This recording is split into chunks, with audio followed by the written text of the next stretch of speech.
പ്രിയ പ്രേക്ഷകരെ, വീണ്ടും നമ്മൾ കണ്ടുമുട്ടുന്നു. ഒരു പുതിയ വിഷയം ഇവിടെ അവതരിപ്പിക്കുന്നു. പ്രേക്ഷകർ ആവശ്യപ്പെടുന്ന വിഷയങ്ങളാണ് എല്ലാ പ്രാവശ്യവും ഇവിടെ അവതരിപ്പിക്കുന്നത്. അനേകം പ്രേക്ഷകർ വളരെ നിലവാരമില്ലാത്ത കാര്യങ്ങൾ ചോദിക്കുന്നുണ്ട്. ഒരു വർഷഫലം അതുപോലുള്ള കാര്യങ്ങളെല്ലാം പലരും ആവശ്യപ്പെട്ടു. അത് നമുക്ക് സാധ്യമല്ല. കാരണം അത്തരം ബോഗസായ അല്ലെങ്കിൽ അർത്ഥമില്ലാത്ത കാര്യങ്ങളൊന്നും നമ്മുടെ ചാനലിൽ വരാൻ ആഗ്രഹിക്കുന്നില്ല, അല്ലെങ്കിൽ അത് പറയാൻ ആഗ്രഹിക്കുന്നില്ല. അങ്ങനെ ഫലം പറയുകയാണെങ്കിൽ നമുക്ക് വർഷഫലം പറയാം, അത് കഴിഞ്ഞാൽ പിന്നെ തിരുവാതിര ഫലം പറയാം, ഓണത്തിൻ്റെ ഫലം പറയാം, വിഷുവിൻ്റെ ഫലം പറയാം, അതുപോലെ ഈസ്റ്ററിൻ്റെയും റംസാൻ്റെയും ഇങ്ങനെ പല ഫലങ്ങൾ നമുക്ക് വേണമെങ്കിൽ ഉണ്ടാക്കി പറയാം. ഇതിനൊന്നും യാതൊരു അർത്ഥവും ഇല്ലാന്ന് ദയവായി പ്രേക്ഷകർ മനസ്സിലാക്കുക. സ്നേഹം കൊണ്ടാണ് ചോദിക്കുന്നതെന്ന് എനിക്കറിയാം, പക്ഷെ അത്തരം ഫലങ്ങൾ നമ്മൾ പറയുന്നില്ല. അത് ദയവായി മറ്റ് ചാനലുകളിൽ കാണുക എന്ന് മാത്രമേ എനിക്ക് പറയാനുള്ളൂ. അത്തരം കാര്യങ്ങളോട് നമുക്ക് താല്പര്യമില്ല. നമ്മൾ പറയുന്നത് എപ്പോഴും വളരെ അർത്ഥവത്തായ കാര്യങ്ങളാണ് പറഞ്ഞുകൊണ്ടിരിക്കുന്നത്.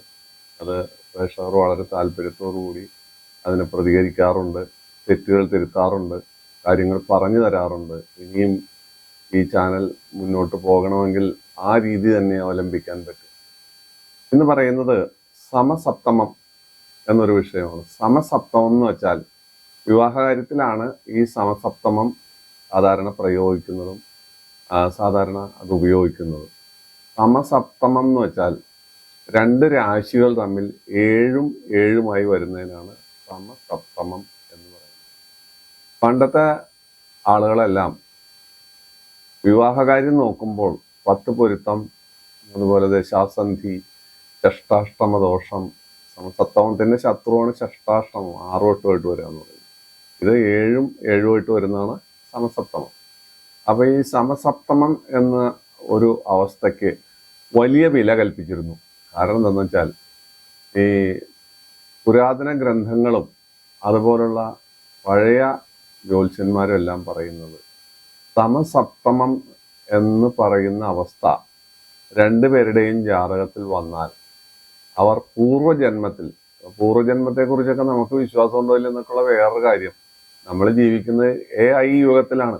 അപ്പോൾ ശാസ്ത്രം അത്രത്തോളം പുരോഗമിച്ച് നമ്മൾ ഒരു അങ്ങനത്തെ അവസ്ഥയിൽ നിൽക്കുമ്പോഴാണ് നമ്മൾ ഇത്തരം കാര്യങ്ങൾ ഇപ്പോഴും ചെയ്തുകൊണ്ടിരിക്കുന്നത്. പക്ഷെ ഇതിൻ്റെതായ പ്രചാരമുണ്ട്, ഇതിൻ്റെതായ താല്പര്യങ്ങളുണ്ട്.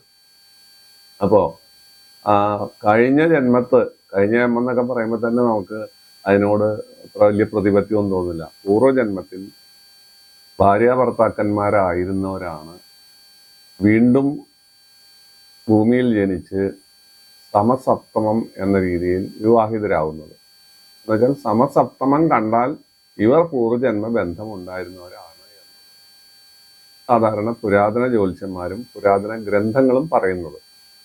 അതിനെന്തെങ്കിലും അർത്ഥമുണ്ടോ എന്ന് വെച്ചാൽ അർത്ഥമുണ്ട്. സമസപ്തമ രാശിയിൽപ്പെട്ട ആളുകൾ തമ്മിൽ കണ്ടാൽ പ്രഥമ ദൃഷ്ട്യ ആകർഷണം തോന്നുന്നത് ഒരു സത്യം മാത്രമാണ്. ഞാൻ പലപ്പോഴും എൻ്റെ നക്ഷത്രവും എൻ്റെ സമസപ്തമത്തിൽപ്പെട്ട നക്ഷത്രക്കാരും തമ്മിൽ അറിയാതെ സുഹൃബന്ധം സ്ഥാപിക്കുന്നതായിട്ട് പലപ്പോഴും കണ്ടിട്ടുണ്ട്.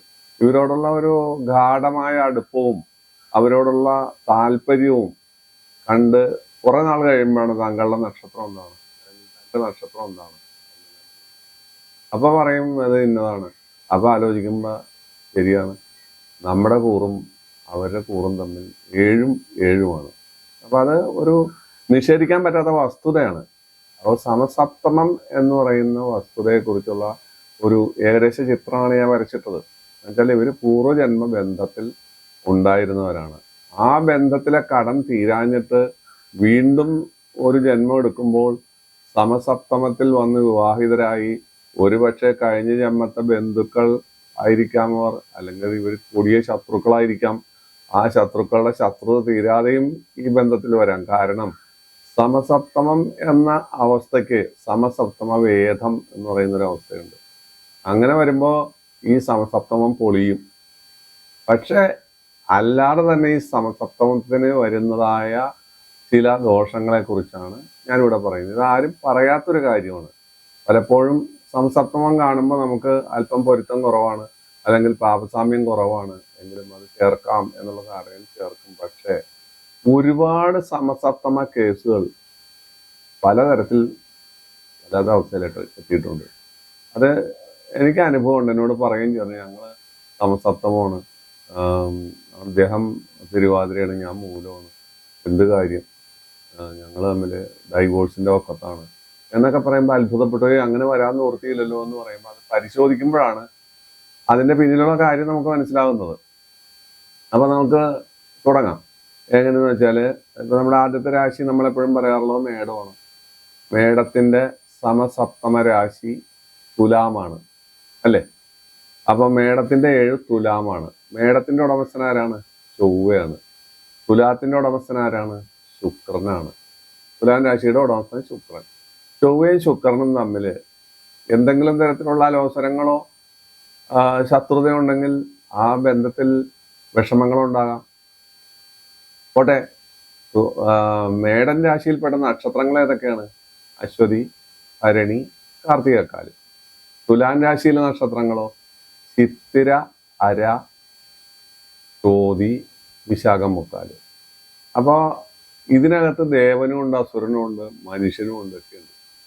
ദേവനും അസുരനും തമ്മിൽ ഇപ്പോ മേടൻ രാശിയുടെ 7 തുലാം രാശിയില് അശ്വതിയും അതുപോലെ ദേവനക്ഷത്രമായ ചോതിയും തമ്മിൽ യോജിച്ചാൽ പാലും വെള്ളം പോലെ ഇരിക്കും. അതേസമയം തന്നെ അശ്വതിയും വിശാഖമായാൽ ദേവനും അസുരനുമായി. മനസ്സിലായോ? അപ്പൊ ആ ദേവാസുരം എന്ന് പറയുന്ന അവസ്ഥ, ദേവൻ ദേവന്റെ സ്വഭാവവും അസുരൻ അസുരന്റെ സ്വഭാവവും കാണിക്കും. അപ്പൊ ദേവനും അസുരനും കൂടി യോജിക്കാൻ പാടില്ല. ദേവനും മനുഷ്യനും കൂടി യോജിക്കാൻ പാടില്ലെങ്കിൽ അത് മധ്യമത്തിൽ നമുക്ക് കൊള്ളിക്കാം.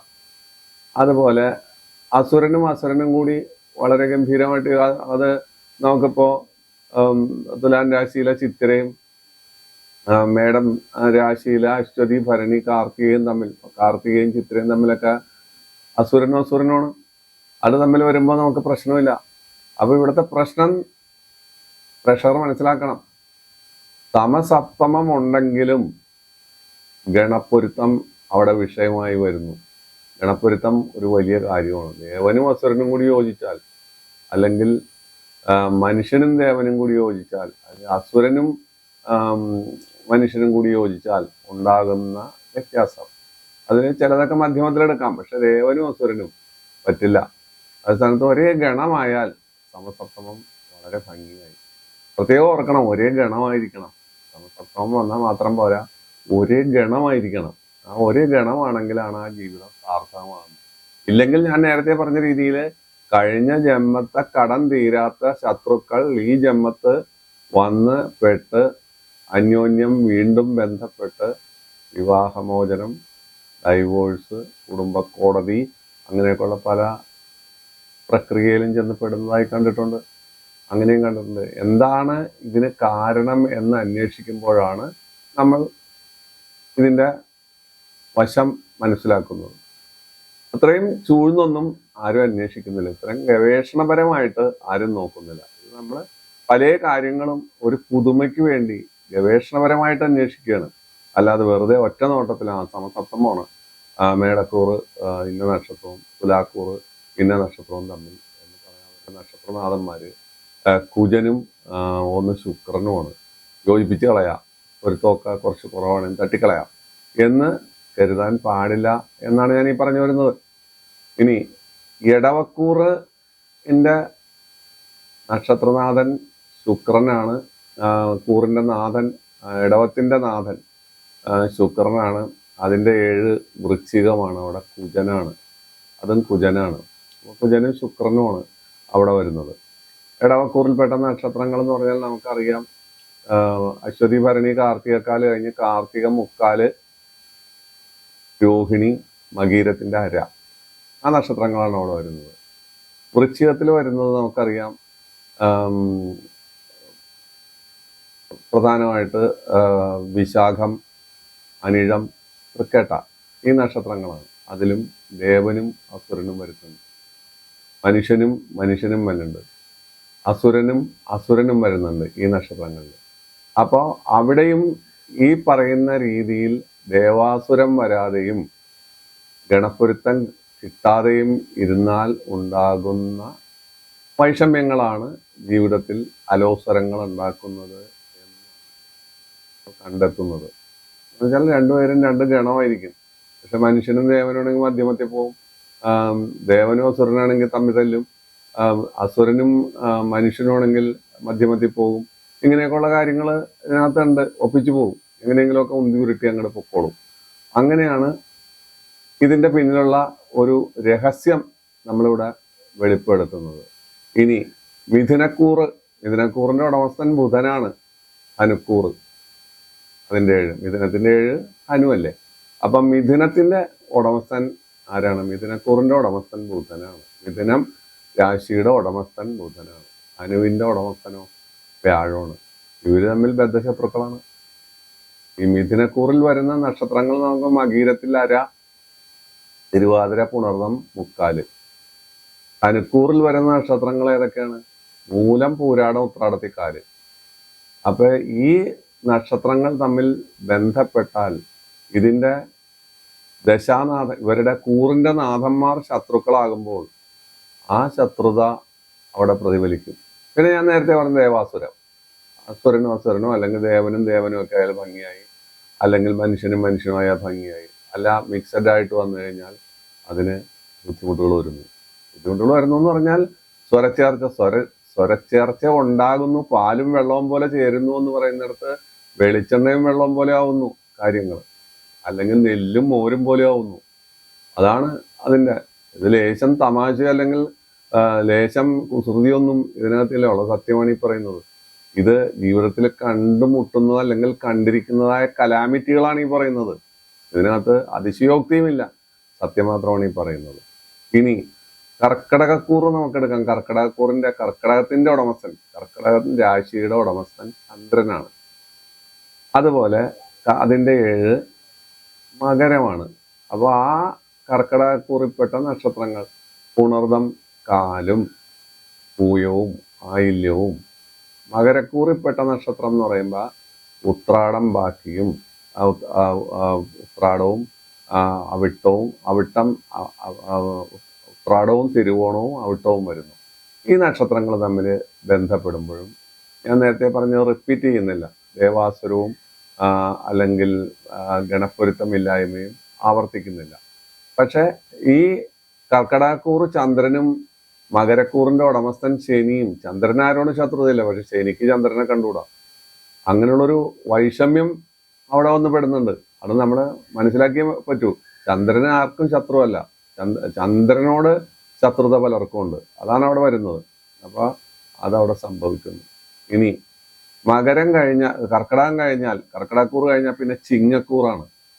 ചിങ്ങത്തിന്റെ ഉടമസ്ഥൻ ആദിത്യൻ അഥവാ രവിയാണ്. ചിങ്ങൻ രാശിയുടെ അതിന്റെ 7 സമസപ്തമ രാശി കുംഭമാണ്. ഒരിക്കലും അത് അംഗീകരിക്കുന്നില്ല ആരും. ഒരു പുസ്തകത്തിലും ഒരു ജ്യോത്സ്യനും അല്ലെങ്കിൽ ഒരാളും ആ സമസപ്തമത്തെ അംഗീകരിക്കുന്നില്ല, അത് മാർക്കിടാറില്ല, അത് പാസ്സാക്കാറില്ല. കാരണം എന്താണെന്ന് വെച്ചാൽ ആദിത്യൻ രവി ശനി ഇവരച്ഛനും മകനുമാണ്. ആദിത്യന്റെ പുത്രനാണ് ശനി. അവർ തമ്മിൽ ബദ്ധശത്രുതയാണ്. തന്നെയല്ല ആ സമസപ്തമം ഒരിക്കലും അംഗീകരിക്കപ്പെടുന്നില്ല. അപ്പൊ ചിങ്ങക്കൂറിൽ വരുന്ന നക്ഷത്രങ്ങൾ നമുക്കറിയാം. മകം, പൂരം, ഉത്രത്തിക്കാല്. കുംഭക്കൂറിൽ വരുന്ന നക്ഷത്രങ്ങൾ അവിട്ടത്തിൽ അര, ചതയം, ഊരുരുട്ടാതി, മുക്കാല്.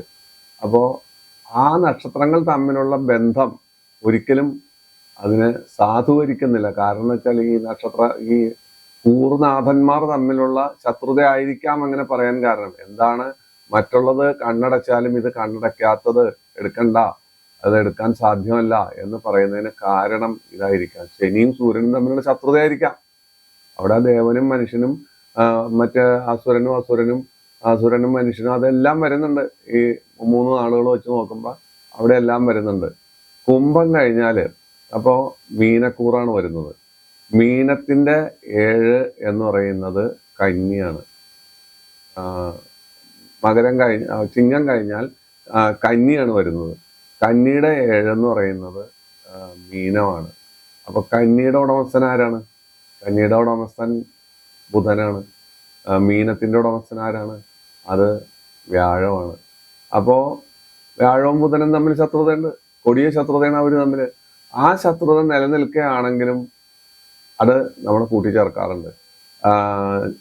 കന്നിക്കൂറിൽപ്പെട്ട നക്ഷത്രങ്ങൾ എന്ന് പറയുന്നത് ഉത്രം മുക്കാലും അത്തവും ചിത്തിര അരയുമാണ്. മീനക്കൂറിൽപ്പെട്ട നക്ഷത്രങ്ങൾ ഏതൊക്കെയാണ്? ഊരൂരുട്ടാതി കാൽഭാഗവും ഉത്രട്ടാതിയും രേവതിയുമാണ്. ഇതൊക്കെ തമ്മിൽ അന്യോന്യം കൂട്ടിച്ചേർക്കാറുണ്ട്, മുന്നോട്ട് പോകാറുണ്ട്. അവിടെയും ഞാൻ നേരത്തെ പറഞ്ഞ തിയറി കൊണ്ടുവരാൻ നോക്കണം, ഗണപ്പൊരുത്തം നോക്കണം. അത് ഇല്ലാതെ ഈ സപ്തമം വർക്കൗട്ട് ആവില്ല എന്നുള്ളതാണ് സത്യസ്ഥിതി. ഇത്രയും കൂറ് പറഞ്ഞാൽ നമുക്ക് കാര്യമായി. എല്ലാം തമ്മിൽ അങ്ങോട്ടും ഇങ്ങോട്ടും പറഞ്ഞു. ഇപ്പൊ നമ്മള് മേടം പിടിച്ച് ഏകദേശം കന്നി വരെ ആണ് പറഞ്ഞത്. മേടം, എടവം, മിഥുനം, കർക്കിടകം, ചിങ്ങം, കന്നി, 6 കൂറുകളെ നമ്മൾ പറഞ്ഞുള്ളൂ. ബാക്കി 6 കൂറുകൾ പറയേണ്ട കാര്യമില്ല. 6 കൂറുകൾ ഈ സംഭാഷണത്തിൽ വന്നു കഴിഞ്ഞു. കാരണം മേടം എടുത്തപ്പോൾ തുലാം എടുത്തു. ഇനി തുലാം ഇവിടെ റിപ്പീറ്റ് ചെയ്യേണ്ട, തുലാത്തിന്റെ 7 മേടമാണ്. അത് നമുക്ക് ഇനി ആവർത്തിക്കേണ്ട കാര്യമില്ല. ഇപ്പൊ കന്നി പറഞ്ഞു, ഇനി മീനത്തെ കുറിച്ച് പറയേണ്ട കാര്യമില്ല. കാരണം കന്നിയുടെ 7 മീനമാണ്. അപ്പോ അതിന്റെ ഉടമസ്ഥനെ കുറിച്ച് പറഞ്ഞു, അതിൽപ്പെട്ട നാളുകളെ കുറിച്ച് പറഞ്ഞു, കൂട്ടിച്ചേർക്കലുകളെ കുറിച്ച് പറഞ്ഞു. ഇതെല്ലാം നമ്മൾ പറഞ്ഞു കഴിഞ്ഞാലും ഈ സമസപ്തമ വേദം എന്ന് പറയുന്ന അവസ്ഥ 13-ാം നാള്, അതുപോലെ സമസപ്തമം എന്ന് പറയുന്ന വേദം വർജ്യമാണ്. സമസപ്തമം കണ്ടാലും സമസപ്തമ വേദമുണ്ടോ എന്ന് നമ്മൾ അന്വേഷിക്കേണ്ടിയിരിക്കുന്നു. ഇതെല്ലാമാണ് ഈ ഒരു അവസ്ഥയുടെ പ്രത്യേകത. സമസപ്തമം എന്ന് കേൾക്കുന്നത് മനോഹരം, പക്ഷെ ഇതിൻ്റെ ഉള്ളിൽ ഇങ്ങനെ ചില പ്രത്യേകതകൾ ഉണ്ടെന്ന് ദയവായി പ്രേക്ഷകർ മനസ്സിലാക്കണം. ഇത് വളരെ ഗൗരവതരമായ കാര്യമാണ്. സമസപ്തമം ഉണ്ടായിട്ടും കുടുംബ കോടതി കയറിയും പിരിഞ്ഞും പോയ അനേകം കേസുകൾ എൻ്റെ മുമ്പിൽ ഉണ്ട്. അതാണ് ഇങ്ങനെ ഒരു വീഡിയോ ചെയ്യാൻ കാരണം.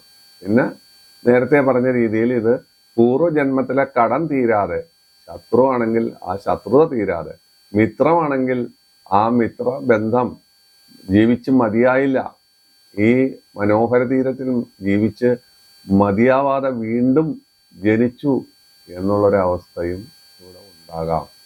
തൽക്കാലം ഈ വിഷയം നിങ്ങൾക്കായി അവതരിപ്പിച്ച് ഈ വിഷയത്തിൻ്റെ പ്രത്യേകതകൾ നിങ്ങൾ ഉൾക്കൊള്ളും എന്നുള്ള വിശ്വാസത്തോടു കൂടി ഈ അധ്യായം ഇവിടെ വിനയപൂർവ്വം അവസാനിപ്പിക്കുന്നു.